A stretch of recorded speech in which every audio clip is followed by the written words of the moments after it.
Family View Editor allows you to create specification files for all the elements you will be using during the project. This will save you time in order to load family types into the current project, so you can make a collection of all the element types that you're going to be using, and you can distribute this file to all the users.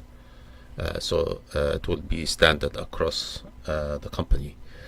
Once you load this editor, you will have a blank areas. If you have previously specified files, you will see it here to modify it. The first thing is to create a new file. So this button here, create new modeling view, and you can call this any name you want. So we'll call it sample imperial, and since we're using Revit 2020, so we call it 2020. If you're using an earlier version of Revit, you need to create that in an earlier version. So you say okay. Now you start adding elements to this file. You have all families categories. You have system. This is the system family types in the current project file. The standard. This is mimicking the folder that has all the family types that you can import. So these are the ones that are supported by Revmo 8. For instance, you have concrete, and you can see all these types. So you have them all available here. All you have to do is just drag and drop into here. This is like a tree view list. So let's say you want to do the walls.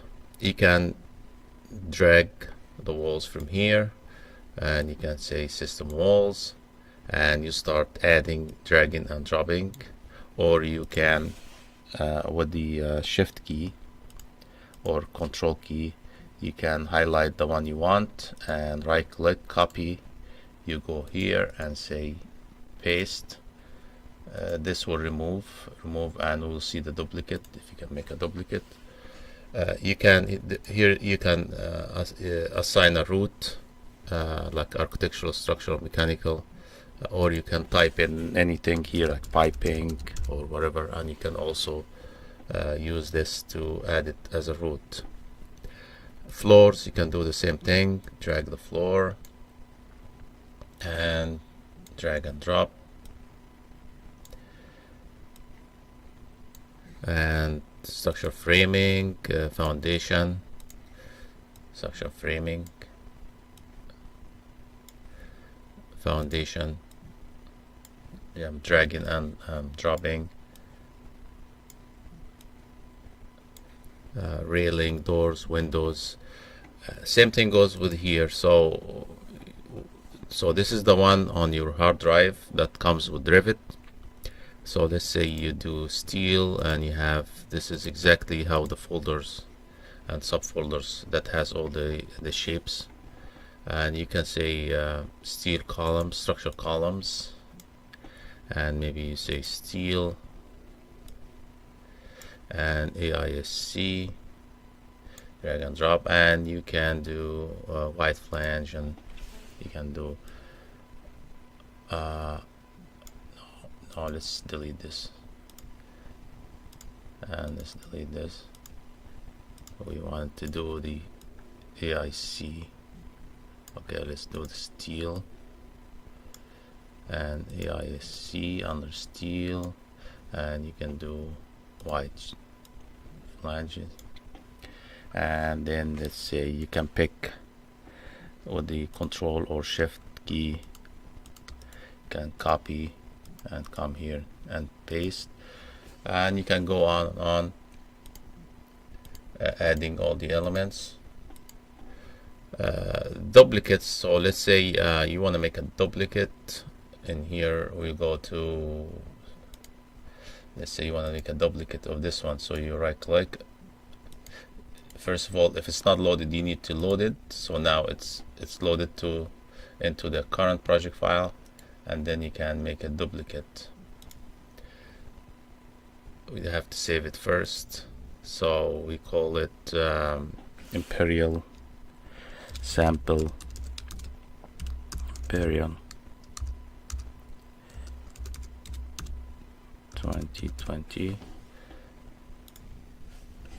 So now it allows you to create a duplicate. So you say duplicate and you call it say to make it different, duplicate, and you can make your changes in here and you say okay. Now it becomes a duplicate. If you load it again, then you go to duplicates. Now it's right there. So you can just drag and drop it here and you do a save, and this is save as if you want to save it as a different name. And here this is for steel connections, and it shows you where you should be loading this steel connections. And if you look at the path here, it's typically under program data or desk Revit steel connections. So it should be program data or desk Revit.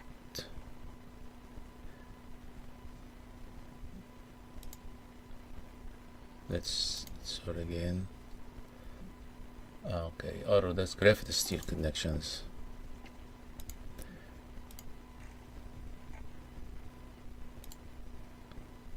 Autodesk. Okay, so Revit steel connections and English ENUS, and you should see the steel connections here now.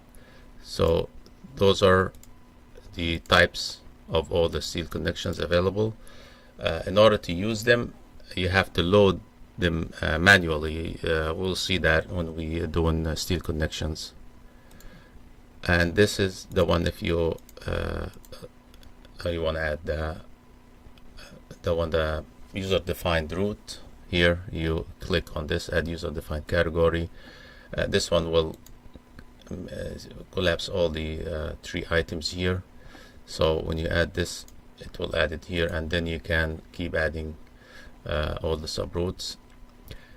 Let's say you want to assign some property user-defined extended user data. For instance, you can, let's say for structure columns, you want this shape to have a certain color. So if you have a standard for all the colors or your steel shapes or concrete, so you can assign a color. And notes, this is you can assign a note for this particular steel shape. Let's say sample note. And also you can assign a price if when you do the material takedown and you want to find out how much that project costs, and you do your orders, all the elements like the shapes and the doors and the windows.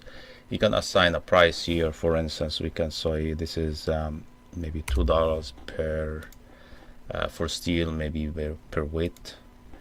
And then once you do that for this particular one, you can assign extended user data.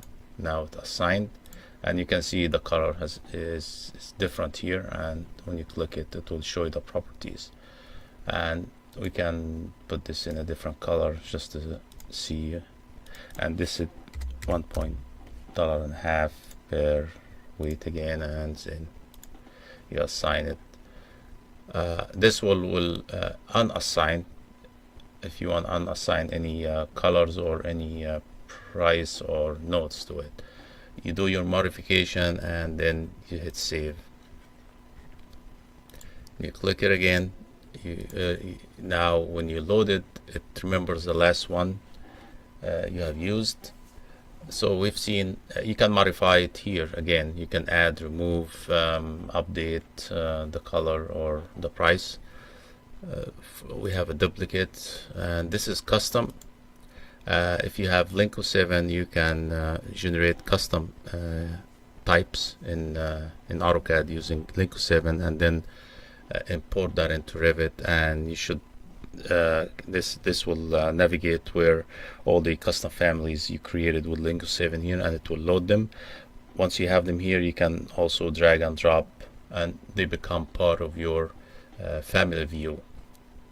So let's just add another for steel and foundation.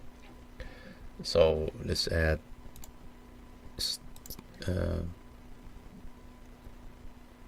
framing, steel framing, same thing, steel and AISC, and this one W shape, and then we can pick some, copy, paste. We'll see some structure foundations as well, rectangular footing, and you can do maybe 4 and something like that, and you save. And you can also assign color, price, or any notes, and click assign extended data. So that's about it. Here you can open existing modeling view or family view, and that's about it. We'll see how in another video how to use this to do manually using the family view palette. See you in the next video.